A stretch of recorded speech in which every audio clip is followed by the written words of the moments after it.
Hi, this is Pratap Manish, English Language and Personality Development Coach. आज के इस lesson में मैं आपके सबसे बड़े प्रॉब्लम पर डिस्कस करने जा रहा हूँ, वर्ड्स. कैसे याद करें, कैसे समझें, और जो याद किए हुए वर्ड्स हैं उनको रिकलेक्ट कैसे करें बोलते और लिखते समय. These three things are the matter of concern for millions of learners.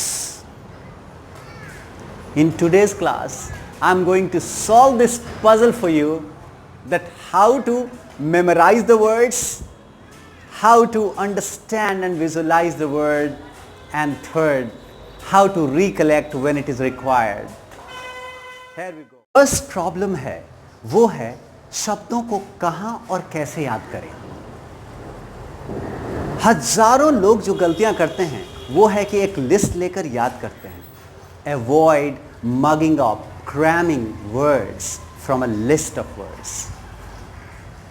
जब भी आप शब्द कलेक्ट करने या पिक करने की कोशिश करें, pick a word from the textbook, story books, the speeches you listen to, and the programs you watch. जिस प्रोग्राम और जिस स्पीच को आप सुनते हैं उसमें से शब्द लीजिए. खास करके ये ध्यान रहे कि आपके डे टू डे यूज वाले शब्द ही आप याद करें. और याद करने का तरीका, first you need to understand. शब्द को समझिए,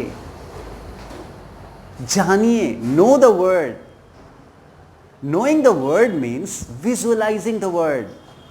जैसे एप्पल है, फॉर एन एग्जाम्पल एप्पल. तो बहुत लोग बोलते हैं APPLE एप्पल. एप्पल का मतलब सेव. This is a wrong way to learn English words.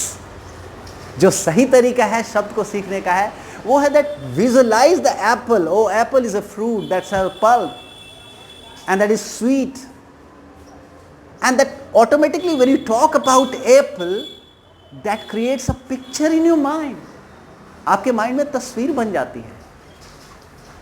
तो जब भी आप शब्दों को लें, कलेक्ट करें, उन सारे शब्दों के तस्वीर आपके दिमाग में बननी चाहिए.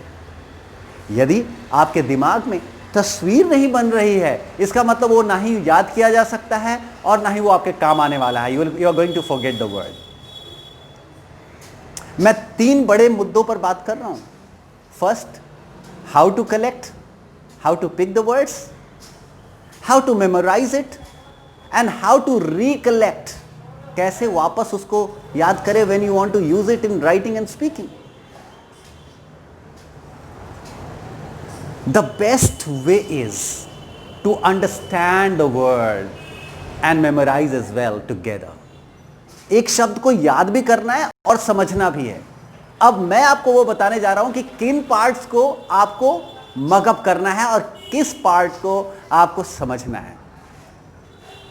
You have to mug up the spelling of the word. Right, you have to mug up, you have to pay attention. ध्यान देना है कि स्पेलिंग क्या है और उसको माइंड में क्रैम करना है. लेकिन जो समझना है वो है कैसे ये फॉर्मेशन हुआ वर्ड का, formation of word. How this word come up, बना कैसे, और इसका ट्रांसफॉर्मेशन दूसरे शब्दों में कैसे होगा. What will be the prefix added to it, what will be the suffix added to it. यानी एक शब्द से कई शब्द बनते हैं, तो शब्दों को समझना भी बहुत जरूरी है.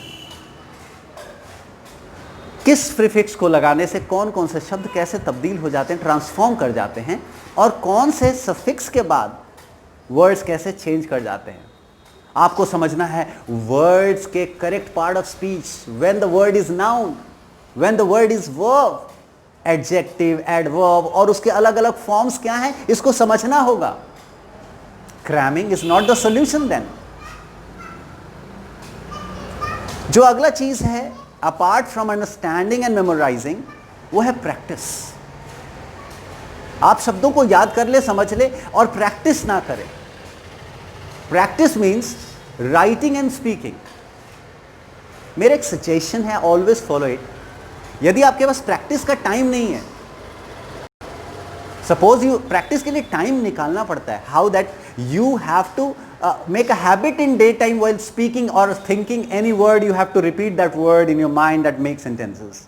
आपको दिमाग में वो शब्द लाना है और उस पर सेंटेंसेस बनाने हैं, या फिर आप लिख रहे हैं तो उस वर्ड को यूज करना है। यदि आप उस वर्ड को बार बार यूज नहीं कर पाते हैं, so that you will forget in mind. I have been teaching English for more than 15 years. 15 साल से भी ऊपर से इंग्लिश पढ़ा रहा हूं, और मैंने देखा है कि बहुत सारे ऐसे शब्द जो मैं कई बार उनको यूज कर चुका हूं, और यदि मैंने उसे 5-6 साल नहीं यूज किया तो उसका करेक्ट यूज माइंड में थोड़ा कंफ्यूजन क्रिएट हो जाता है। It creates ambiguity. So you need to use the words regularly at equal interval, at least 1 साल में यूज तो होना ही चाहिए। तो इंग्लिश लैंग्वेज या वर्ड्स उसी के साथ हो सकता है जो एक हैबिट में हो for writing and speaking. So make a habit of writing and speaking and using the word what you have learned. जो आपने सीखा है उस शब्द को उस लैंग्वेज में डालिए, यूज कीजिए। Practice makes a man perfect. यदि आपने राइटिंग और स्पीकिंग में वो वर्ड्स प्रैक्टिस किए जो आपने मेमोराइज किया, जिसको समझा आपने, जिसके पार्ट्स ऑफ स्पीच को समझा, जिसके फॉर्मेशन, उसके सफिक्स और प्रीफिक्स लगाने के बाद उसके ट्रांसफॉर्मेशन ऑफ अदर वर्ड्स को समझा, वो वर्ड्स आपके लिए हमेशा आपके पास रह जाएगा। चलिए मैं आपको कुछ वर्ड्स के साथ प्रैक्टिस करा देता हूं। कंसल्ट, कंसल्ट वर्ब है, कंसल्ट डॉक्टर, कंसल्ट डिक्शनरी। यदि कोई ऑर्गेनाइजेशन है जो कंसल्ट करने के लिए है तो उसको बोलते हैं consultancy. How it is changing. और जो व्यक्ति है जो consult that providing consultancy is called consultant. So consultancy changes to consult changes to consultancy and consultancy changes to consultation. बहुत सारे नाउन, जैसे कंसल्टेंसी भी नाउन है, कंसल्टेशन भी नाउन है, लेकिन कंसल्टेंसी ऑर्गेनाइजेशन के लिए आ रहा है, और consultant that is for a person. आपको समझना होगा उसके कितने नाउन फॉर्म बन सकते हैं, उसके वर्ब फॉर्म क्या होगा, उसका एडजेक्टिव क्या होगा। सपोज कंसल्टेंट को आप डॉक्टर क्यों, consultant doctor, is a consultant surgeon, my friend is a consultant urologist. तो ये एक तरीका हुआ how to understand the word. मैंने सफिक्स लगाया कंसल्ट में, NC and end, and this is how the word changes. You need to know the formation and also the transformation in other parts of speech.